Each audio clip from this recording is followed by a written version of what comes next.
주 안에서 사랑하는 성도 여러분, 6월 30일 금요일 여러분들의 모든 길 가운데 주님과 동행하시는 축복이 있기를 소망합니다.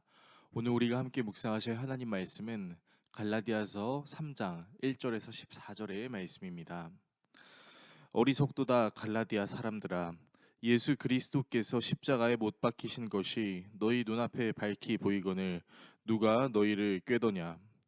내가 너희에게서 다만 이것을 알려 하노니 너희가 성령을 받은 것이 율법의 행위로냐 혹은 듣고 믿음으로냐. 너희가 이같이 어리석으냐. 성령으로 시작하였다가 이제는 육체로 마치겠느냐. 너희가 이같이 많은 괴로움을 헛되이 받았느냐. 과연 헛되다. 너희에게서 성령을 주시고 너희 가운데서 능력을 행하시는 이의 일에 율법의 행위에서냐 혹은 듣고 믿음에서냐. 아브라함이 하나님을 믿음에 그것을 그에게 의로 정하셨다함과 같으니라. 그런즉 믿음으로 말미암은 자들은 아브라함의 자손인 줄 알지어다. 또 하나님이 이방을 믿음으로 말미암아 의로 정하실 것을 성경이 미리 알고 먼저 아브라함에게 복음을 전하되 모든 이방인이 너로 말미암아 복을 받으리라 하였느니라. 그러므로 믿음으로 말미암은 자는 믿음이 있는 아브라함과 함께 복을 받느니라. 무릇 율법 행위에 속한 자들은 저주 아래에 있나니 기록된 바 누구든지 율법책에 기록된 대로 모든 일을 항상 행하지 아니하는 자는 저주 아래에 있는 자라 하였음이라.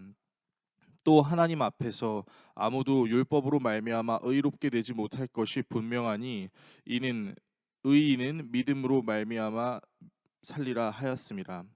율법은 믿음에서 난 것이 아니니 율법을 행하는 자는 그 가운데서 살리라 하였느니라. 그리스도께서 우리를 위하여 저주를 받은 바 되사 율법의 저주에서 우리를 속량하셨으니 기록된 바 나무에 달린 자마다 저주 아래에 있는 자라 하였음이라. 이는 그리스도 예수 안에서 아브라함의 복이 이방인에게 미치게 하고 또 우리로 하여금 믿음으로 말미암아 성령의 약속을 받게 하려 함이라. 아멘. 지금으로부터 약 506년 전 로마 교황청에 엄청난 일이 있었습니다. 가톨릭에서 개신교, 즉 기독교가 나오게 됐다고 볼 수 있는 종교 개혁 사건입니다. 그때 당시 교회에는 문제가 많았습니다. 성직자가 아내를 여럿 거느린 경우가 있었고 성직을 돈으로 사고 팔기도 하고 돈을 벌기 위해 교회가 술집을 운영하기도 했습니다.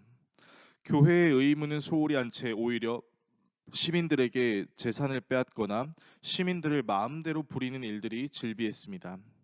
이러한 모습이 독일에서도 심심찮게 발견되었고 독일 역시도 교황청이 만행을 저지르고 있었습니다.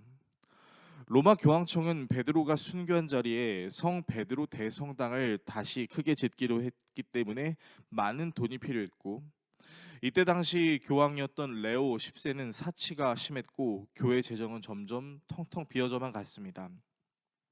교황은 어떻게 하면 신도들에게 돈을 더 많이 거둘 수 있을까 궁리했고 마침내 면죄부라는 것을 만들어 판매하기 시작했습니다. 면죄부란 한마디로 돈을 내면 지은 죄를 면제해준다라는 증서였습니다.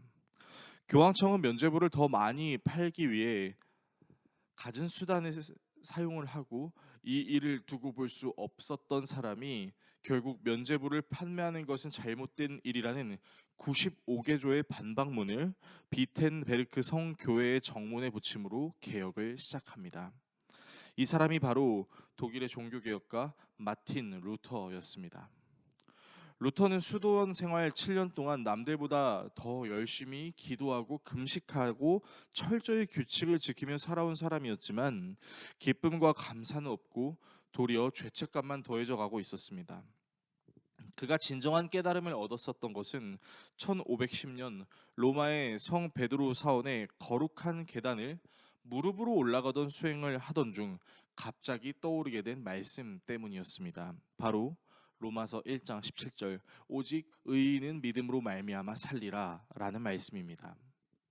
루터는 이 말씀의 진리를 깨닫게 된 순간 더 이상 고행의 삶을 통해 의롭게 되는 것을 포기하고 오직 믿음으로라는 선포와 함께 종교개혁의 발걸음을 내디뎠습니다. 그는 가톨릭의 잘못된 점을 꼬집으며 종교 개혁을 추구하였고, 이후 독일은 가톨릭과 루터파로 갈라져 다투게 되었습니다. 이 과정에서 항의하는 자라는 개념이 생기고, 그 항의하는 자라는 단어에 프로테스탄트라는 말이 생겨나게 되고, 이러한 프로테스탄트라는 단어는 우리가 믿고 있는 개신교, 즉 기독교의 시초에 영향을 주게 됩니다. 그래서 기독교에서 절대로 빠지지 않는 불변의 진리가 있습니다. 그것은 바로 우리를 위하여 십자가에 못 박혀 돌아가시고 사흘 만에 부활하신 예수 그리스도가 하나님의 아들이라는 사실을 믿는 믿음만이 우리를 구원에 이르게 한다라는 것입니다. 이것을 깨달았던 바울은 갈라디아 사람들에게 행위가 우리에게 온전한 믿음을 주는 것이 아니라 성령을 받은 것이, 그리고 그 성령을 통하여 온전히 믿게 되는 것이 우리의 구원의 근거다라고 이야기합니다. 그렇기 때문에 우리의 신앙생활 자체가 우리의 의로 이루는 것이 아니라 믿음을 주시는 성령을 통해 진행될 수 있다라고 이야기합니다.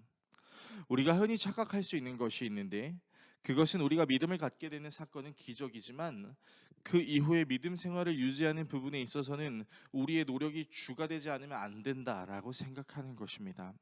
하지만 바울은 그러한 태도 역시 성령으로 시작했다가 육체로 마치려고 하는 것과 무엇이 다른가라고 이야기합니다. 바울은 호소하는 것에 멈추지 않고 믿음의 조상 아브라함의 이야기까지 언급합니다. 아브라함이 하나님을 믿음으로 의인이 되었으며, 그리고 이러한 믿음이 예수 그리스도 안에서 유대인뿐만 아니라 이방인에게까지 전달되므로 모두가 성령을 받을 수 있다라고 이야기합니다.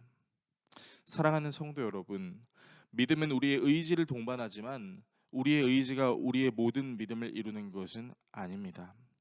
우리의 믿음을 이루는 것을 주님께서 깨닫게 하시는 성령입니다. 루터가 성령의 인도하심으로 하나님의 말씀을 생각났던 것처럼 말입니다. 저와 여러분이 우리의 믿음을 이끄시는 성령을 경험하심으로 오직 믿음으로 우리의 구원을 증명하며 성령과 동행하심으로 우리의 믿음을 이 세상에 드러낼 수 있기를 예수 그리스도의 이름으로 축원합니다. 기도하겠습니다. 우리를 사랑하시는 하나님 아버지, 오직 믿음, 오직 성령으로 우리의 구원을 드러내기를 소망합니다. 우리의 행위는 그저 구원을 받은 감격에 의하여 자연스럽게 나오는 것일 뿐, 우리의 행위가 구원을 이루는 것이 아니라 오직 믿음으로, 그리고 그 믿음을 이끄시는 성령님의 동행하심으로 우리의 구원을 이룹니다. 이 구원에 감사함으로 오늘도 성령과 동행함으로 우리의 믿음을 이 세상에 드러낼 수 있도록 우리를 인도하여 주시옵소서. 예수 그리스도의 이름으로 기도드립니다. 아멘.